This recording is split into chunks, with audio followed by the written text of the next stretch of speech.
എങ്ങടാ പോണേ? എവിടെ എവിടെ എവിടെ? ദുബായിക്കാ? എവിടെ പോണേ?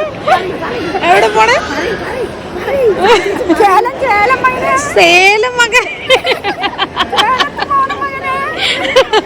അങ്ങനെ പാലക്കാട് കൊഴിഞ്ഞാമ്പാറ എന്നുള്ള ഒരു ചെറിയ സ്ഥലത്തുനിന്ന് ഫ്ലൈറ്റ് കയറണം എന്ന് ആഗ്രഹിച്ച് പൈസ വർഷങ്ങളായിട്ട് കൂട്ടി വെച്ച കുറേ ചേച്ചിമാരെ കൊണ്ട് ഒരു കുഞ്ഞു സേലം യാത്ര.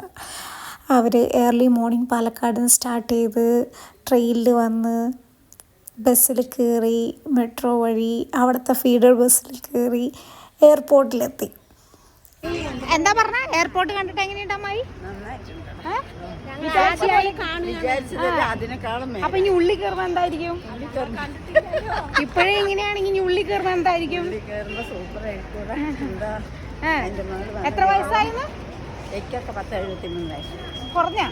പറഞ്ഞില്ല. ആണോ? 73 വയസ്സായിട്ട് എയർപോർട്ട് കാണാൻ പറ്റൂ വിചാരിച്ചോ? അതാണ് പറയുന്നത്. സ്വപ്നം കൂടി കണ്ടിട്ടില്ല കേട്ടോ. കേട്ടില്ലേ? ഇവരുടെ സ്വപ്നങ്ങളെ യാഥാർത്ഥ്യമാക്കാൻ വേണ്ടിയിട്ടുള്ളൊരു യാത്രയായിരുന്നു അത്. ഈ യാത്രയിൽ എനിക്ക് ഇവരുടെ ഒപ്പം കൂടാൻ പറ്റിയതിൽ ഭയങ്കര സന്തോഷം, അല്ലെങ്കിൽ ഇവരെ ഹെൽപ്പ് ചെയ്യാൻ പറ്റിയതിൽ ഭയങ്കര സന്തോഷം. എൻ്റെ 13 വർഷത്തെ ട്രാവൽ ജേണിയിൽ ഞാൻ വളരെ റെയറായിട്ടേ ക്ലയൻസിൻ്റെ കൂടെ പോകാറുള്ളൂ, അല്ലെങ്കിൽ വളരെ കുറവാണ് എനിക്ക് മലയാളീസ്. എൻ്റെ 98% ഓഫ് നോൺ മലയാളീസാണ് എൻ്റെ ക്ലയൻസൊക്കെ.